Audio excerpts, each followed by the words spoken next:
guys, Jazze here with the real Rick Ross. What's up? It's all good. How you? How are you? I'm good. I'm good. All right, so I'm so glad to see you and meet you here. I got a couple questions for you. So, how do you feel? We're just gonna get right into it. Let's do it. Let's do it. How do you feel about the rapper Rick Ross having the same name? Well, the fact that he stole my name, not that we had the same name, he actually stole my whole story, my identity, the whole thing. Mm-hmm. You know, he built his career off of my legacy. You know, it's mixed feelings. You know, sometimes when you look at it, you say, oh, wow, somebody named themselves after me. That's flattering. Mm-hmm. You know, that they thought enough about me to say, you know what, I want to be like you. But on the other hand, he didn't have the decency and the respect to come to me and ask me, could he do that? Or compensate me for doing that, you know. Have you ever spoke to him about this? Yes, we spoke about it. What did he say? When I was in prison, we spoke on the phone. He's supposed to come down to the prison and see me. Mm-hmm. I sent him the visiting form and everything, and he changed his number. That's it? You know, I sued him. I sued him, Universal, Warner Brothers, and I think with Sony. What happened? I lost the lawsuit. Oh my goodness. Okay. They had 15 lawyers. Oh. And I had a little small teeny lawyer, one lawyer. So Mm-hmm. they just worked him to death, and then the judge eventually gave them the motion that where they won the case. They said I should have filed my lawsuit 5 days before I got out of prison. Oh, and then you would have had a better chance. I would have had winning. a chance to win. Yeah. Right. I could have got it to a jury. Oh, I knew see. if I would have got to a jury trial, I would have won. But in order to get to a jury trial, you have to pass all the litigation, legal, you know, all the little things that you have to go through. So it was statute of limitations is why I lost. So if you were to bump into Rick Ross, or have you ever bumped into him since that whole situation, or have you just squashed it and let it go? You're I'm done with it. I'm doing so much stuff right now. My life is so big. You're a changed man. Not just a changed man, Okay. but I just got so much stuff going on. You know, I got and as far as definitely as black brands, I'm the second biggest brand in marijuana behind Mike Tyson. I didn't know that.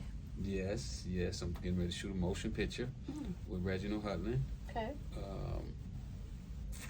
What else I got going on? Boxing. Yes. You know, I'm doing boxing now. So you got your hands on a lot of stuff. A lot of now, stuff. what is this I'm hearing about Snowfall? Like, I never heard about this. I know the show is popular. It's one of my husband's favorite shows. But it's mimicked after your life?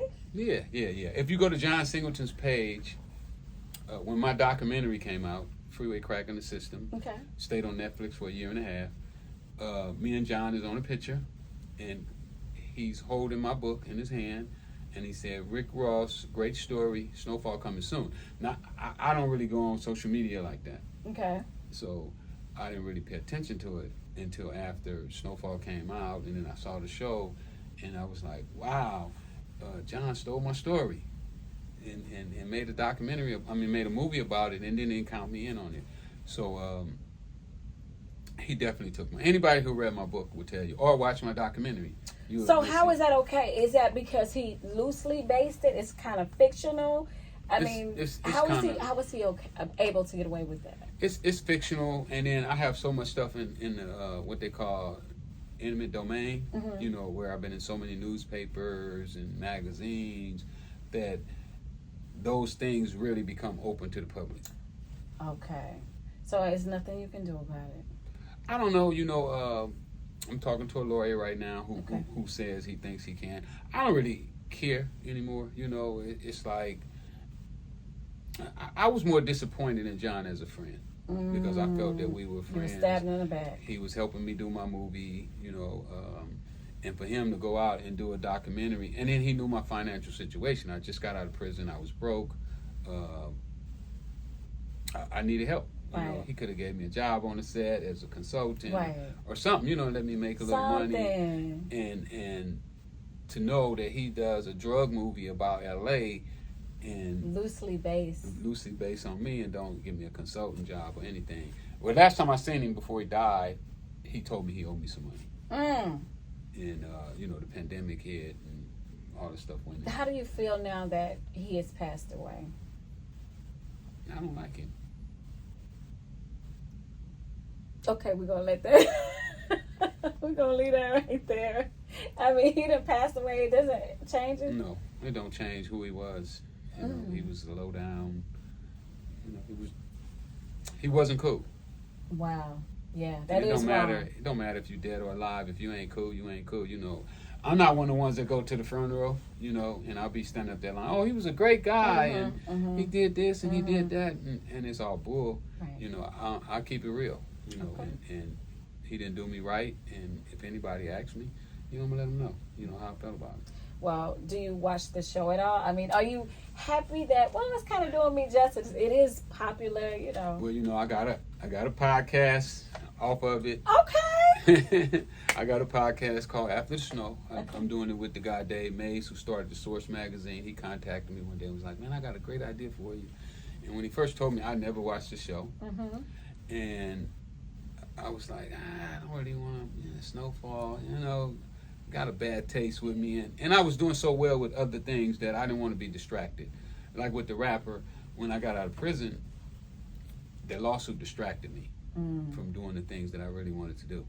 So I didn't want that to happen with this here. So I was kind of like staying away from it a little bit. And then after I thought about it, I said, you know, let's do it. And I'm glad I did, because the show's doing really well. You know, we on all of the platforms for podcasts. And women are starting to pay attention now. You know what? That's called working smarter, not harder. Because, you know, it's like they did all the groundwork for you and they made it all popular, you know. They did. And so you just kind of, hey, like, this is my story. I'm going to capitalize off of it, and I'm going to give you the real me. Now, from what I've seen from Snowfall, you standing here like you a nice person.